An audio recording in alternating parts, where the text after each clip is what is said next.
Middle level മാനേജ്മെൻറ്റിനെ കുറിച്ചാണ്. Middle level management. അപ്പോൾ management 3 തലങ്ങൾ അടങ്ങിയതാണ് മാനേജ്മെൻറ്റ് എന്ന് നമ്മൾ കഴിഞ്ഞ ക്ലാസ്സിൽ ഡിസ്കസ് ചെയ്തു. It includes 3 layers or 3 areas അല്ലേ. അപ്പോൾ middle level management consist of divisions, it may consist different divisions, it may consist different departmental heads and also operations managers and plant superintendent etc. അപ്പോൾ ഈ തരത്തിലുള്ള വിഭാഗം ആളുകളാണ്, അതായത് divisions, departmental heads, management divisions, departmental heads, operations manager, plan superintendent, ഈ പറഞ്ഞ ആളുകളൊക്കെയാണ് ഇത്തരം ഈ ഒരു സെഗ്മെൻറ്റിൽ, മിഡിൽ സെഗ്മെൻറ്റിൽ ഉണ്ടാവുക. അപ്പോൾ ഈ ഒരു മിഡിൽ മാനേജ്മെൻറ്റിൽ ഈ ഒരു group of people, they are subordinate to top managers and superior to the first line management. They are subordinate to top managers and superior to the first line managers. First line managers ഉദ്ദേശിക്കുന്നത് lower മാനേജ്മെൻറ്റിലെ managers, അതായത് തൊട്ട് താഴെയുള്ള managers. തൊട്ട് താഴെയുള്ള മാനേജേഴ്സിൻ്റെ superiors ആയിട്ടാണ് middle level managers act ചെയ്യുന്നത്. ഓക്കെ.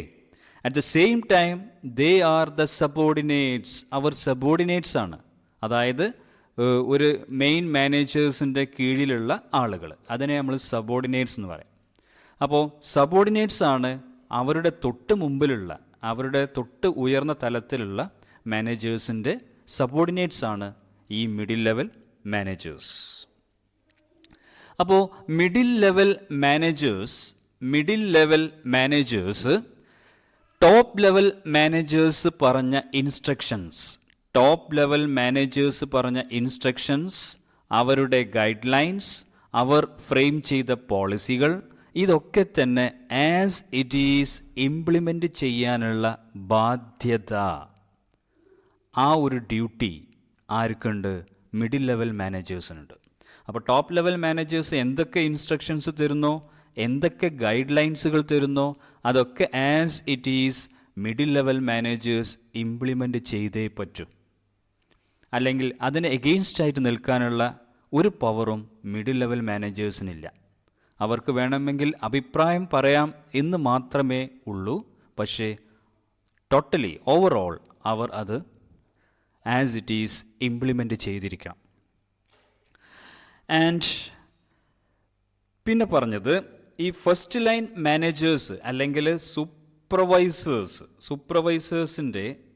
സൂപ്പർവൈസേഴ്സിനെ കൺട്രോൾ ചെയ്യാനുള്ള ഒരു കപ്പാസിറ്റി ആർക്കുണ്ട്?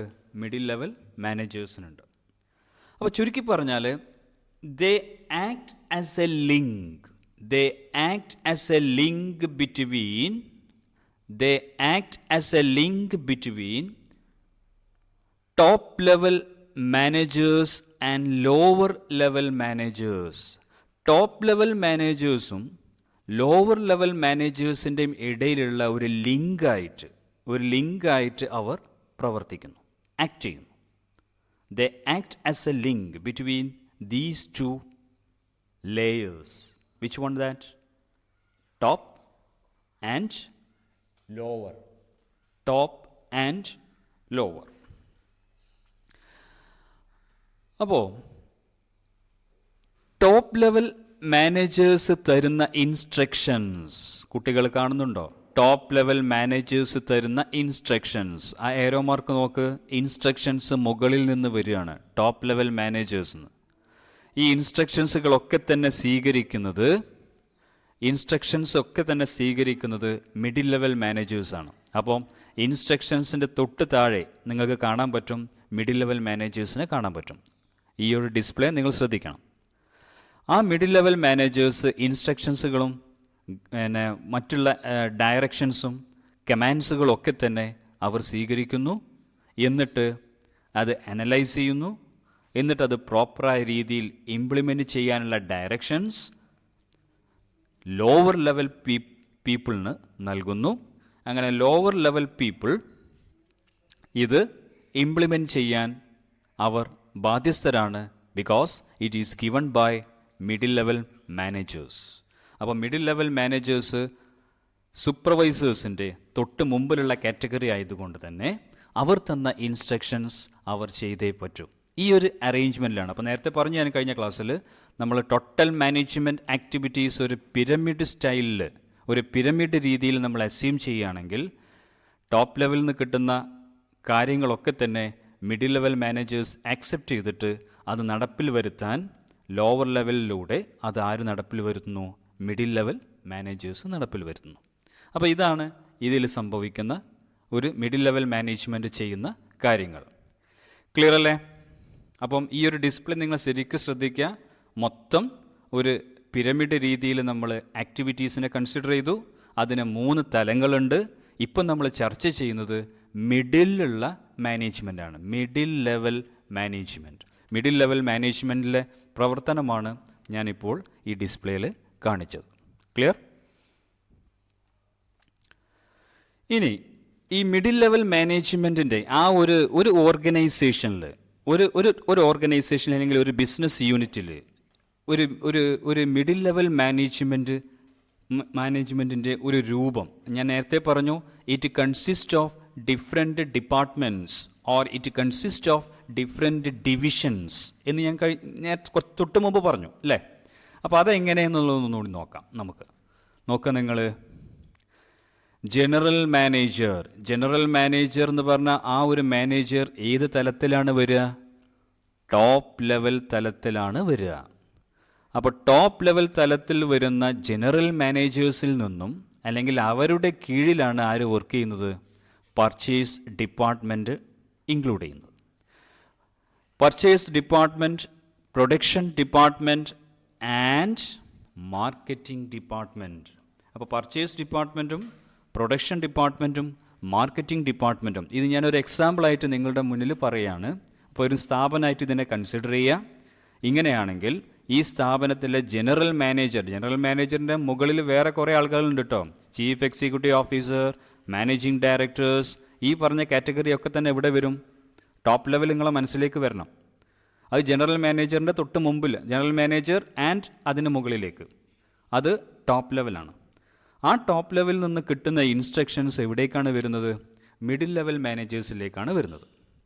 അപ്പോൾ മിഡിൽ ലെവൽ മാനേജേഴ്സ് ആക്ട് ചെയ്യുന്നത് വ്യത്യസ്ത മാനേജേഴ്സുകളായിട്ടാണ്. പർച്ചേസ് മാനേജറായിട്ട് പർച്ചേസ് ഡിപ്പാർട്ട്മെൻറ്റിലെ മാനേജറായിട്ട് പർച്ചേസ് ഡിപ്പാർട്ട്മെൻറ്റിൽ ഒരാളുണ്ടാവും. പ്രൊഡക്ഷൻ മാനേജറായിട്ട് പ്രൊഡക്ഷൻ ഡിപ്പാർട്ട്മെൻറ്റിൽ ഒരാളുണ്ടാവും. മാർക്കറ്റിംഗ് മാനേജറായിട്ട് മാർക്കറ്റിംഗ് ഡിപ്പാർട്ട്മെൻറ്റിൽ ഒരാളുണ്ടാവും. അപ്പോൾ പർച്ചേസ് സാധനങ്ങൾ, റോ മെറ്റീരിയൽസ് പർച്ചേസ് ചെയ്യുന്നു. റോ മെറ്റീരിയൽസ് പർച്ചേസ് ചെയ്ത് കഴിഞ്ഞാൽ ആ റോ മെറ്റീരിയൽസുകളെ പ്രൊഡ്യൂസ് ചെയ്യണം.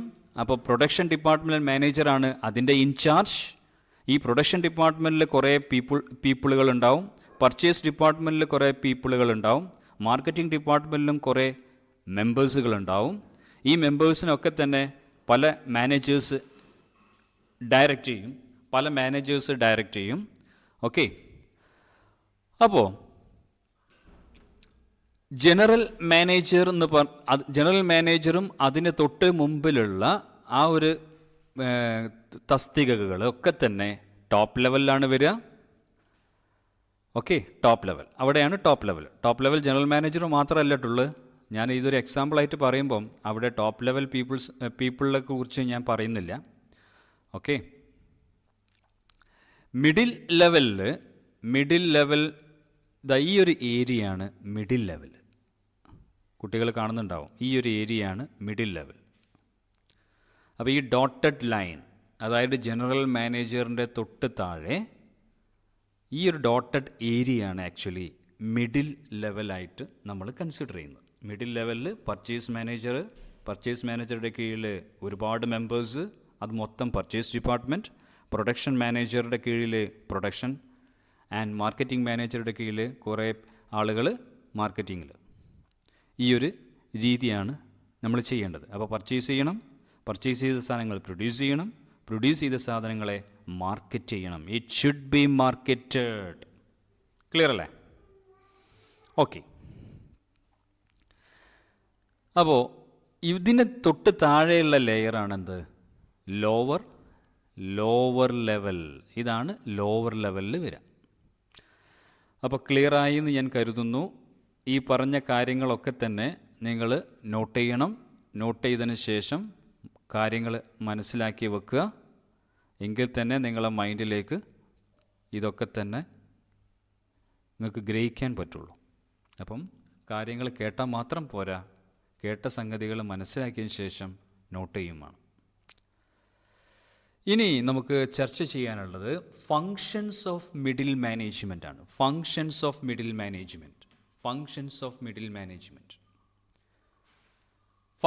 ഓഫ് മിഡിൽ ലെവൽ മാനേജ്മെൻറ്റിൽ interpretation of plans and policies to lower level management. Lower level മാനേജ്മെൻറ്റിന് കാര്യങ്ങൾ ഇൻ്റർപ്രറ്റ് ചെയ്യണം, വിലയിരുത്തി അവരെ അറിയിക്കണം ഈ പ്ലാൻസ് ആൻഡ് പോളിസീസ്. അപ്പം സ്വാഭാവികമായിട്ടും ഒരു വിഷയം ഉണ്ടാവും. അതായത് ടോപ്പ് ലെവൽ മാനേജേഴ്സ് കുറേ പ്ലാനുകളും കുറേ പോളിസികളും ഒക്കെ തന്നെ ഡിസൈൻ ചെയ്ത് കഴിഞ്ഞാൽ അത് ചിലപ്പോൾ ലോവർ ലെവൽ പീപ്പിൾ അതിനെ ആസ് ഇറ്റ് ഈസ് അംഗീകരിച്ചോളണമെന്നില്ല, അല്ലെങ്കിൽ അതിനെ ഒപ്പോസ് ചെയ്യാനുള്ള ഒരു സാധ്യത ലോവർ ലെവലിലുണ്ട്. അപ്പോൾ ലോവർ ലെവൽ മാനേജേഴ്സിനെ അല്ലെങ്കിൽ അവിടെ ഉള്ള പീപ്പിളിനെ നമ്മൾ പറഞ്ഞ് മനസ്സിലാക്കി കൊടുക്കേണ്ട ഒരു ബാധ്യത മിഡിൽ ലെവൽ മാനേജേഴ്സിനുണ്ട്. അപ്പോൾ മിഡിൽ ലെവൽ മാനേജേഴ്സിനെ ഇതിനെ കറക്റ്റ് മനസ്സിലാക്കിയിട്ട് അത് അവരിൽ എത്തിക്കേണ്ട ഒരു ബാധ്യത ആർക്കാണുള്ളത്? Middle level മാനേജേഴ്സിനാണുള്ളത്. അത് നിങ്ങൾ ശ്രദ്ധിക്കണം. അതാണ് ഇവരുടെ first function. Then organising the activities for executing plans and policies. Top level managers plan ചെയ്ത കാര്യങ്ങൾ, ടോപ്പ് ലെവൽ മാനേജേഴ്സ് ഡിസൈൻ ചെയ്ത പോളിസികൾ, ഇതൊക്കെ തന്നെ ഓർഗനൈസ് ചെയ്യണം. It should B organised. ഒരു വെൽ ഓർഗനൈസറായിട്ട് ആര് ആക്ട് ചെയ്യണം? നല്ല ഒരു സംഘാടകനായിട്ട് ആര് ആക്ട് ചെയ്യണം? മിഡിൽ ലെവൽ മാനേജേഴ്സ് ആക്ട് ചെയ്യണം. അപ്പം ഡിസൈൻ ചെയ്യേണ്ട ഡ്യൂട്ടി മാത്രമാണ് ആർക്കുള്ളത്? Top level മാനേജേഴ്സിനുള്ളത്. അപ്പോൾ അത് ഡിസൈൻ ചെയ്തതിന് ശേഷം ഇത് ആരറിയിക്കുന്നു? മിഡിൽ ലെവലിനെ അറിയിക്കുന്നു. മിഡിൽ ലെവലിന് പിന്നെന്താ ചെയ്യുന്നത്? ഈ ആക്ടിവിറ്റീസുകളൊക്കെ തന്നെ എക്സിക്യൂട്ട് ചെയ്യുന്നു, നടപ്പിൽ വരുത്തുന്നതിൻ്റെ ഭാഗമായിട്ട് പിന്നെ അവർ ചെയ്യേണ്ട അടുത്ത സംഗതി അസൈനിങ് ഡ്യൂട്ടീസ് ആൻഡ് റെസ്പോൺസിബിലിറ്റീസ്. ഓരോ ഡ്യൂട്ടികളും റെസ്പോൺസിബിലിറ്റികളും ആർക്ക് അസൈൻ ചെയ്യുന്നു? ലോവർ ലെവൽ പീപ്പിളിനെ അസൈൻ ചെയ്യുന്നു. ഓക്കെ, അപ്പോൾ ലോവർ ലെവൽ പീപ്പിളിനെ അസൈൻ ചെയ്താൽ മാത്രമേ കാര്യങ്ങൾ നമുക്ക് നടത്താൻ പറ്റുള്ളൂ. അപ്പോൾ ഈ സംഗതികൾ അസൈൻ ചെയ്യണം, ഡ്യൂട്ടികളൊക്കെ അസൈൻ ചെയ്യണം. ഡ്യൂട്ടികൾ അസൈൻ ചെയ്യാതെ അവർ തന്നെ ചെയ്തോളും എന്ന രീതിയിൽ നിന്ന് കഴിഞ്ഞാൽ കാര്യങ്ങൾ നടക്കൂല. സോ ഡിപ്പാർട്ട്മെൻ്റൽ മാനേജേഴ്സ് അല്ലെങ്കിൽ മിഡിൽ ലെവൽ മാനേജേഴ്സ് എങ്ങനെ ആക്ട് ചെയ്യണം? ഒരു ഡ്യൂട്ടി അസൈൻ ചെയ്യാനുള്ള കപ്പാസിറ്റിയിലൂടെ ആക്ട് ചെയ്യണം. അതേപോലെ തന്നെ അവർക്ക് റെസ്പോൺസിബിലിറ്റിയും കൊടുക്കണം, ഒരു ഉത്തരവാദിത്വം കൊടുക്കണം. ഉത്തരവാദിത്വം കൊടുത്താൽ മാത്രമേ ഈ കാര്യങ്ങളൊക്കെ നമുക്ക് നേടിയെടുക്കാൻ പറ്റുള്ളൂ. ക്ലിയർ അല്ലേ? പിന്നെ അവരെന്താ ചെയ്യുക? നോക്കുക, പിന്നെ അവരെന്താ ചെയ്യുക? പിന്നെ അവർ ചെയ്യുന്ന അനദർ ആക്ടിവിറ്റിയാണ് motivating and considering them for higher productivity. Higher പ്രൊഡക്ടിവിറ്റിയാണ് നമുക്ക് വേണ്ടത്. Higher productivity. ഒരു പ്രൊഡക്ഷൻ യൂണിറ്റിൽ അല്ലെങ്കിൽ ഒരു ഫാക്ടറിയിൽ നമുക്ക് പ്രൊഡക്ടിവിറ്റി ഹൈ ആവണം. ട്രേഡ് ആവട്ടെ, പ്രൊഡക്ഷൻ ആവട്ടെ, ഇതൊക്കെ തന്നെ ഹൈ ആവണം. ഇത് ഹൈ ആവണമെങ്കിൽ മോട്ടിവേറ്റ് ചെയ്യണം. നമ്മൾ ഓരോ പീപ്പിളിനെയും മോട്ടിവേറ്റ് ചെയ്യണം. അതേപോലെ തന്നെ കൺസിഡർ ചെയ്യണം. കൺസിഡറിങ് ദം, ഈ പരിഗണന വലിയൊരു ഇമ്പോർട്ടൻ്റായ കാര്യമാണ് അല്ലേ? പല മാനേജേഴ്സിനും മോട്ടിവേറ്റ് ചെയ്യാൻ അറിയില്ല, പല മാനേജേഴ്സിനും കൺസിഡർ ചെയ്യാൻ അറിയില്ല. കൺസിഡറിങ് അതേഴ്സ്, അത് വല്ലാത്തൊരു സ്പാർക്കിംഗ് ആണ് മനുഷ്യ ഹൃദയങ്ങളിലുണ്ടാവുക. Considering others. അപ്പോൾ അതുകൊണ്ടാണ് ഞാൻ ഇവിടെ ബോൾഡ് ചെയ്തിട്ട് നിങ്ങളുടെ മുന്നിൽ അത് പ്രസൻറ്റ് ചെയ്യുന്നത്. നമുക്ക് നിങ്ങൾ മോട്ടിവേറ്റിംഗ് ആൻഡ് കൺസിഡറിങ് ഇത് രണ്ടും ഞാൻ ബോൾഡ് ചെയ്തിട്ടാണ് ഇവിടെ കാണിച്ചത്. അപ്പോൾ ഇതിന് വലിയൊരു പ്രാധാന്യമുണ്ട്. മോട്ടിവേഷൻ എന്ന് പറഞ്ഞാൽ ഇൻസ്പയറിങ് അതേഴ്സ്. ചില മാനേജേഴ്സായിട്ട് നമ്മൾ സംസാരിച്ച് കഴിഞ്ഞാൽ, ചില വർക്ക് ചെയ്യുന്ന ഓഫീസുകളിലൊക്കെ വർക്ക് ചെയ്യുന്നവർ അവരുടെ മാനേജേഴ്സിനോ അവരുടെ ഇമ്മീഡിയറ്റ് ബോസുമായിട്ട് അവർ സംസാരിച്ച് കഴിഞ്ഞാൽ അവർ തന്നെ അറിയാതെ മോട്ടിവേറ്റഡ് ആവും, ഇൻസ്പയർഡ് ആവും. അത്തരം പേഴ്സണാലിറ്റീസാണ് നമുക്ക് മിഡിൽ ലെവൽ മാനേജേഴ്സിൽ വേണ്ടത്. അങ്ങനത്തെ കപ്പാസിറ്റി ഉള്ള, അങ്ങനത്തെ കാലിബറുള്ള പീപ്പിളാണ് നമുക്ക് വേണ്ടത്. അതുപോലെ തന്നെ ഈ ഒരു മോട്ടിവേഷൻ മാത്രം അവരിൽ ഉണ്ടായാൽ മാത്രം പോരാ, കൺസിഡർ ചെയ്യണം. അപ്പോൾ ഇതൊക്കെ തന്നെ ഈ ഒരു ആറ്റിറ്റ്യൂഡിൽ അവർ വർക്ക് ചെയ്ത് കഴിഞ്ഞാൽ സ്വാഭാവികമായിട്ടും ഹയർ പ്രൊഡക്ടിവിറ്റിയിലേക്കാണ് ആ സ്ഥാപനം ലീഡ് ചെയ്യുക. ദെൻ പിന്നെ വേണ്ടത് cooperating with other departments for smoothness. അപ്പം നമ്മുടെ ആക്ടിവിറ്റീസ് വളരെ സ്മൂത്തായിട്ട് റൺ ചെയ്യണം.